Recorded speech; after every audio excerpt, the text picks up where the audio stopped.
They set up the poor mechanic on a blind date as a prank, but the CEO's daughter said, "I like him." Asterisk.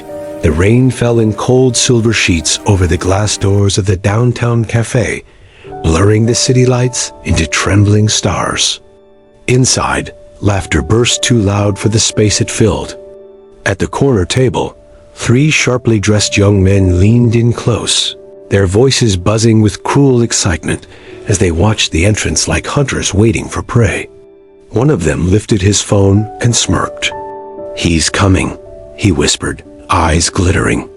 "Our poor little mechanic is actually about to sit with the CEO's daughter." At that very moment, across the street, a rusted motorcycle coughed to life beside a dimly lit auto shop. The young man who climbed off it wiped grease from his hands with an old rag, unaware that his life was about to be split cleanly into before and after. His name was Ethan, and poverty clung to him like the scent of oil in his clothes, impossible to wash away, no matter how hard he tried. He tugged nervously at the collar of his only decent shirt, the fabric stiff from years of budget detergent and careful saving. The blind date invite still felt unreal in his pocket, as if it might dissolve if he touched it too often. "Don't be stupid," he muttered to himself, staring at his reflection in the cracked mirror hanging inside the shop. "Girls like that don't look twice at guys like you." Yet hope, reckless and stubborn, had already lit a fire in his chest. The message had been warm, polite, curious. "I'd like to meet you." And that was enough to make him cross the street into a world that was never meant for him. The cafe doors chimed as Ethan stepped inside. The room went momentarily quiet in a way he felt more than heard. Conversations dipped. Eyes flicked over him, his worn boots, his calloused hands, the faint oil stains that refused to disappear. Heat flooded his face as he scanned the room for the girl from the photo. That's when he saw her. She sat alone at the far table by the window, bathed in soft golden light. Her coat was elegant, her posture calm and composed, her eyes distant as she stirred her untouched coffee. Ava, the CEO's daughter. She looked nothing like the cruel joke unfolding around her. Ethan hesitated, every instinct screaming that this was a mistake. But then, Ava looked up. Their eyes met, and instead of disgust or laughter, something unexpected crossed her face, gentle curiosity. She stood. "You must be Ethan," she said softly. Behind them, one of the men choked on his drink, trying not to laugh. Another whispered, "This is going to be gold." Ethan swallowed and nodded. "Yeah, I am. And you're Ava." They shook hands, his rough palm against her soft fingers, 2 different worlds touching for the first time. He sat across from her, heart pounding so loud he was sure she could hear it. For a moment, the noise of the cafe faded. For a moment, it felt real. "I'm glad you came," Ava said. "So am I," Ethan replied honestly, still stunned that she had even waited. Across the room, a phone camera zoomed in. None of them noticed the quiet tension in Ava's eyes, or the way she studied Ethan, not with mockery, but with genuine interest. None of them suspected that the joke they were so eager to film was already slipping beyond their control. And as Ethan reached for his coffee, unaware that the entire night was meant to humiliate him, one message vibrated silently on Ava's phone under the table. A message from her father. Ava had grown up surrounded by glass walls and silent guards, in penthouses where the city looked small and harmless from above. Her father, Daniel Cross, was a man whose name opened doors and crushed competitors with equal ease. From her childhood onward, her world had been scheduled, protected, and controlled. Every friend was vetted, every driver approved, every future planned without asking what she wanted. By 24, she had everything money could buy, and absolutely nothing that felt like her own. She had met the boys at a charity gala weeks earlier. Sons of investors, Polished smiles, empty charm. They had spoken about luxury cars and private islands, while Ava stood there bored, invisible in plain sight. One of them, Cole, had joked loudly about wanting to see what happened if someone from the bottom accidentally wandered into their world. It had been said with laughter, but Ava had heard the cruelty buried inside the humor. She hadn't realized then that the joke would become real. Ethan's life could not have been more different. He had been 17 when his mother died from untreated illness because the hospital deposit was more than they could afford. His father followed 6 months later, crushed under a freight truck during a late-night shift. By 19, Ethan was alone, drowning in debt, and sleeping on the cold floor of their apartment until he sold the last of the furniture to survive. College became a dream he folded away like an old letter. Survival came first. The auto shop owner, Mr. Ramirez, had taken Ethan in when no one else would. "You work hard," the old man had said. "That counts for something." And Ethan had worked day and night until his hands split and healed and split again. He learned to rebuild engines by instinct, diagnose problems by sound, and keep his head down no matter how loud the world looked down on him. People walked past the shop and saw a greasy mechanic. They never saw the boy who still read borrowed books under dim light after his shifts, or the man who quietly paid for a stranger's flat tire when they came up short. The blind date message had arrived on his phone like a glitch in reality. At first he thought it was a scam. Then he almost deleted it. Why would a girl like that, someone whose pictures looked like magazine covers, ever want to meet someone like him? Still, loneliness has a way of making space for hope. And hope, even when it hurts, is hard to ignore. He had typed his reply with shaking fingers. "Sure, I'd like that." Now, seated across from Ava in the warmly lit cafe, both of them were living in a moment neither fully understood. Ethan answered her gentle questions carefully, embarrassed by how small his life sounded when spoken out loud. "I work at a shop fix engines." "It's not much," he said, eyes lowering. Ava shook her head. "It's honest. That matters." Her words startled him. Behind them, the prank crew watched, confused by the lack of instant humiliation. "Why isn't he messing up?" one of them whispered. "He's supposed to be panicking." Cole narrowed his eyes. "Relax, we haven't even started yet." Under the table, Ava finally read her father's message. "Who are you having dinner with?" "My driver is outside the cafe." "I expect answers." Her fingers tightened around the phone. She glanced at Ethan so open, so unaware of the trap quietly closing around him, and for the first time that night, fear stirred in her chest, because she was beginning to realize something the pranksters did not. This wasn't funny anymore. And just as Ethan started to smile for the first time that evening, the cafe doors opened again, and someone stepped inside who did not belong to the joke. The man who had stepped into the cafe did not look like someone who waited in lines or checked menus. The room seemed to tense around him, as if power had weight. His suit was perfectly pressed, his gaze sharp and sweeping, and behind him hovered a driver who never removed his sunglasses. Daniel Cross, the CEO himself, had arrived unannounced. Ava's breath caught in her throat. "My father," she whispered, barely audible. Ethan looked up, confused at first. Then he saw the way heads turned, the way whispers rippled through the cafe like electricity.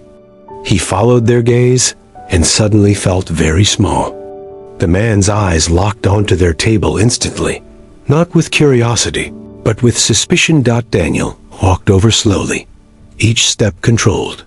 He didn't acknowledge Ethan at first. His focus was entirely on Ava. "Step outside," he said calmly. It wasn't a request. Ava stiffened. "I'm having dinner. With him?" Daniel finally glanced at Ethan, eyes skimming over his clothes, his hands, his posture judging in a single breath. Something cold flickered in his expression. Outside, now. The moment shattered Dot, Ethan stood quickly, nearly knocking his chair into the table. "Sir, I didn't know she invited me. I just..." Before he could finish, laughter burst from the corner. Loud, unrestrained, cruel. Cole stood up, clapping slowly. "Relax, man. It's just a joke." He turned to the cafe. "Everyone, this is what desperation looks like when it puts on a clean shirt." The other boys joined in. Phones went up. Cameras recording. "Bro really thought he had a chance," one of them scoffed. "So how much do mechanics make these days?" Another mocked. "Enough for the coffee? Or should we start a fundraiser?" The cafe froze in awkward silence, broken only by snickers and the buzzing of phones.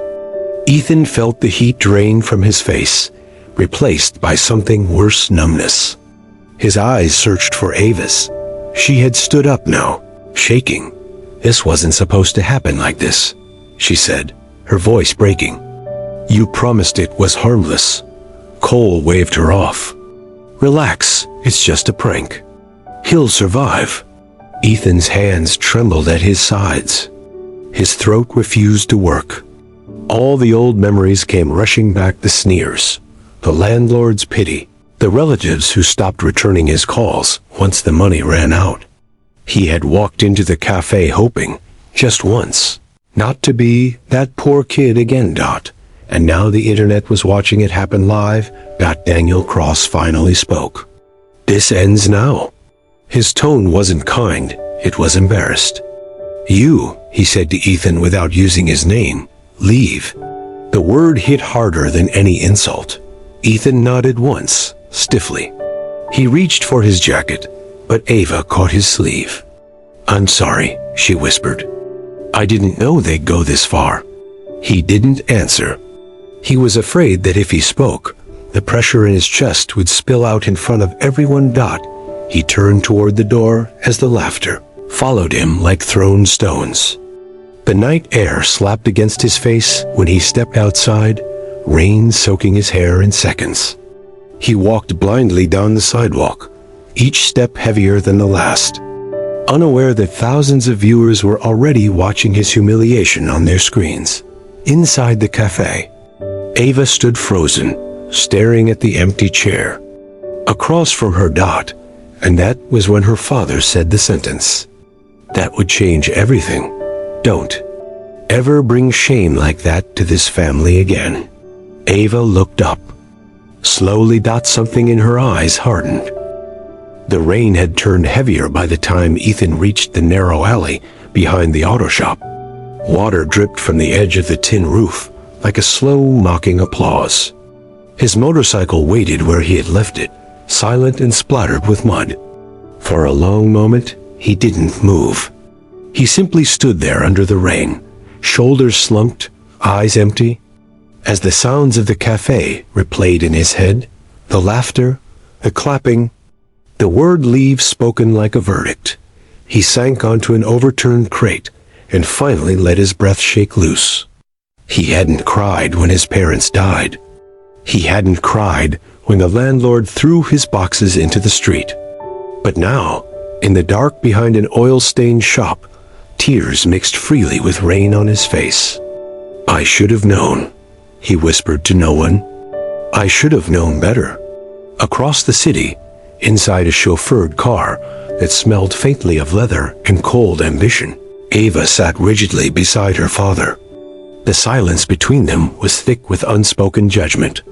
"You embarrassed me," Daniel said at last, staring through the tinted window as if she weren't even there.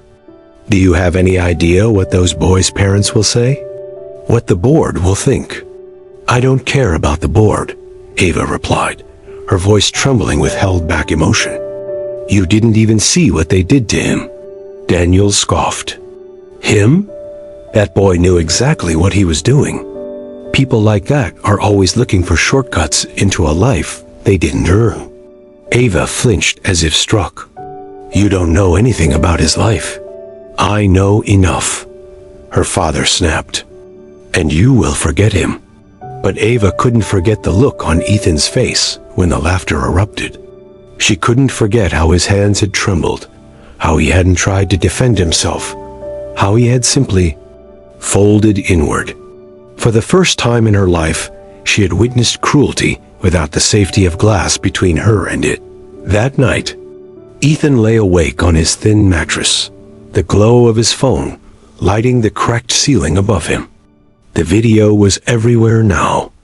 Millions of views. Thousands of comments scrolling endlessly. Some laughed. Some mocked. But among them were quieter voices, two strangers, who saw what really happened and called it what it was. Cruel. Heartless. Disgusting. Ethan turned the phone off. At the cafe, Cole and the others celebrated like they had just won a prize. Trending in under an hour, one of them bragged, "Man, that guy walked right into it." But even as they laughed, something uncomfortable lingered. The public mood was shifting. The comment sections weren't agreeing with them the way they had expected. The joke was beginning to rot. The next morning, at the auto shop, a black luxury car idled across the street hour after hour. Ethan noticed it through the dusty window while changing a tire. He told himself it was nothing, just another reminder of a world that wasn't his. Still, a strange unease settled in his chest. Miles away, Ava stood in front of her bedroom mirror, sleepless and pale. Her phone was in her hand again. She had replayed the video all night, not to watch Ethan fall, but to study the moment she stood up. The moment she realized the truth. "I won't forget him," she whispered to her reflection. Down in the underground garage, Daniel Cross made a quiet phone call of his own. His voice was low and controlled. "I want everything on that boy," he said. "His past, his debts, who he is, and make it quick." The investigator on the other end agreed. And in the shadows between two very different worlds, forces far larger than Ethan began to move. The rain stopped on the third day after the prank, but the city felt heavier than ever. At the auto shop, Ethan worked in silence, his body moving on instinct while his mind stayed locked on the night that had shattered his brief hope. Customers had begun to recognize him now. Some whispered, some stared. A few offered quiet sympathy. But most just pretended not to notice, as if embarrassment were contagious. Late that afternoon, the black luxury car returned. This time, it didn't idle across the street. This time, it pulled directly into the shop.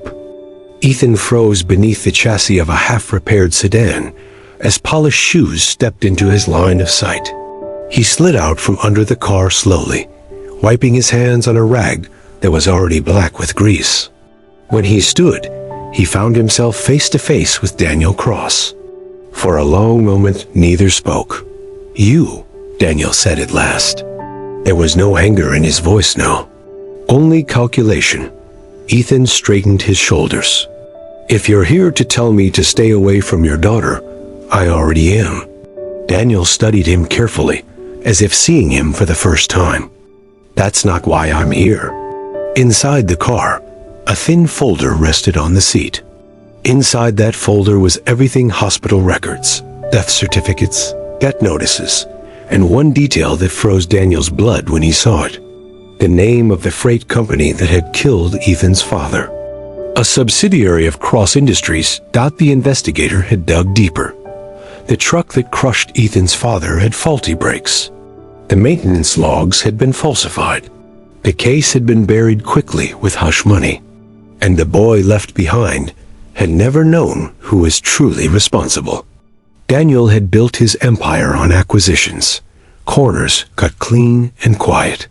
He had told himself it was just business. Now the weight of one small decision stood in front of him in oil-stained boots. "You lost your parents because of my company," Daniel said quietly. The words hit Ethan like a physical blow. The world tilted. "What did you say?" "The accident that killed your father," Daniel continued, voice tight now, "was caused by our negligence." "Your mother's medical bills?" They went unpaid because compensation was delayed. Intentionally. Ethan staggered back a step, barely catching himself on the workbench. You're lying. I wish I were. The shop fell into a stunned silence. Even the humming machines seemed to hold their breath. So you ruined my life, Ethan said slowly, the truth tearing through him piece by piece.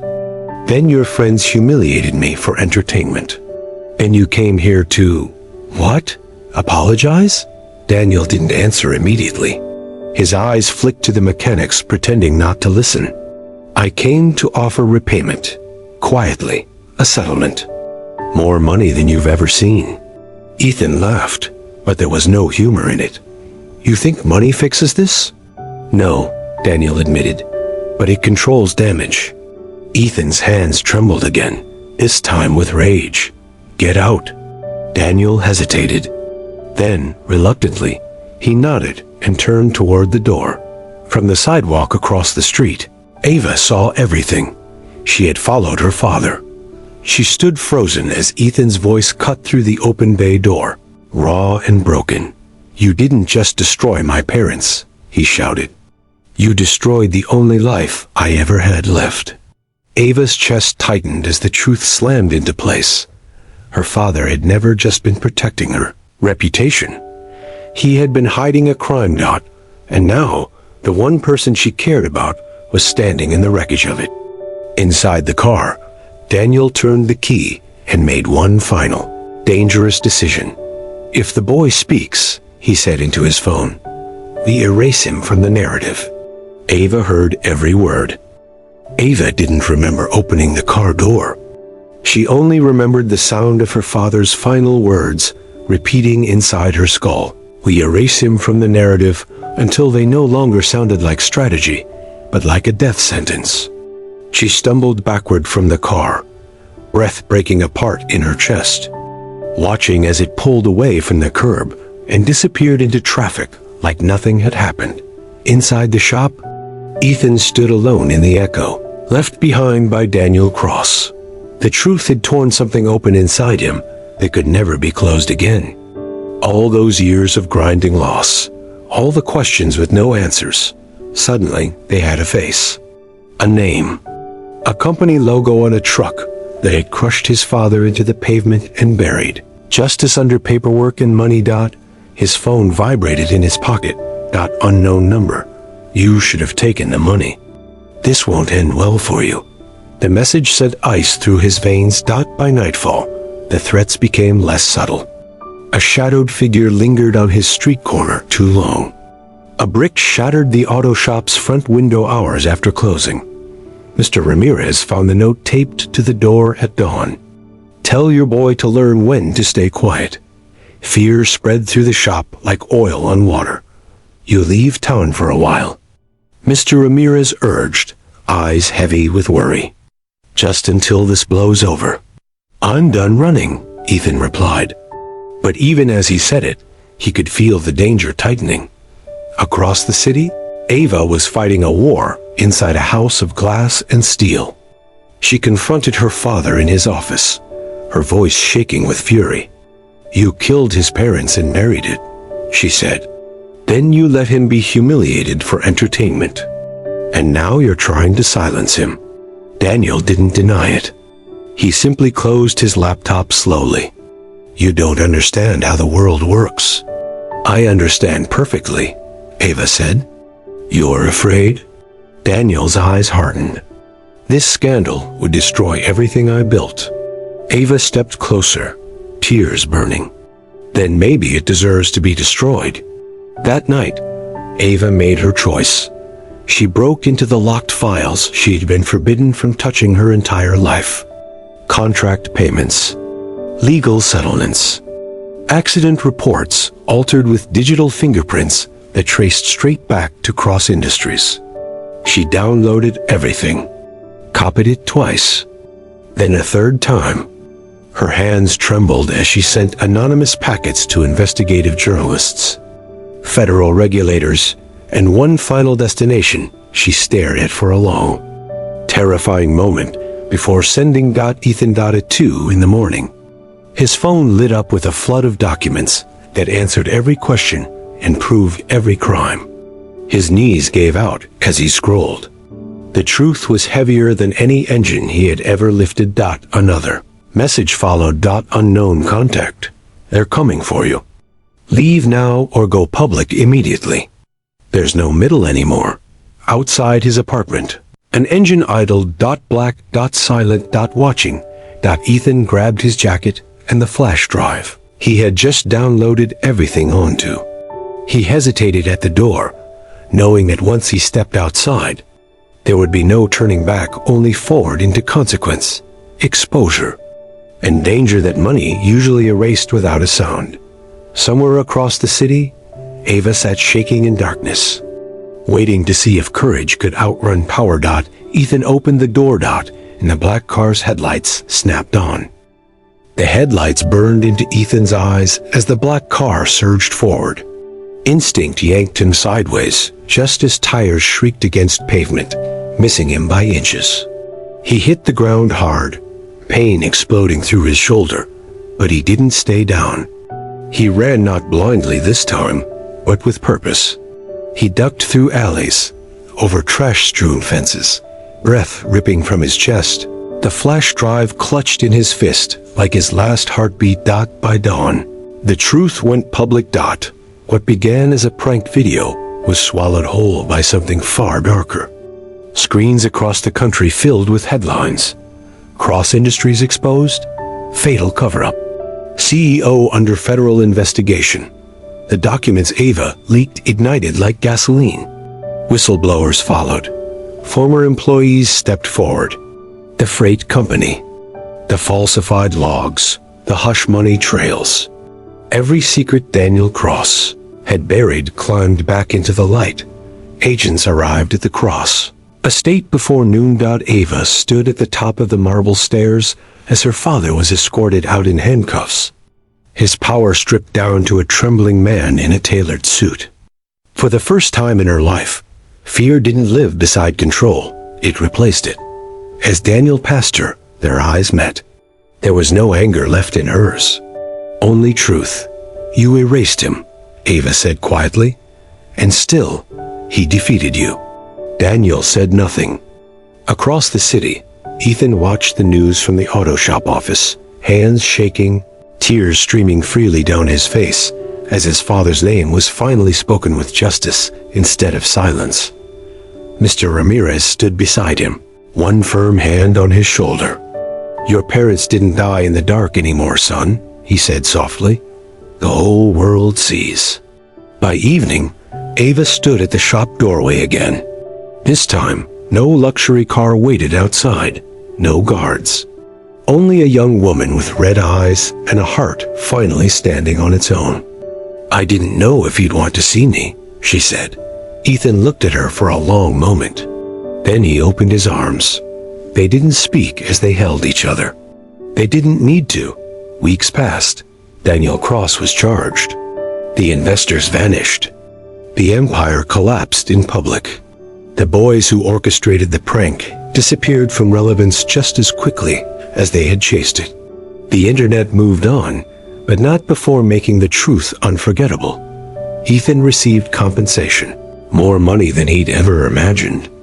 He didn't move into a mansion. He paid off the shop's debt.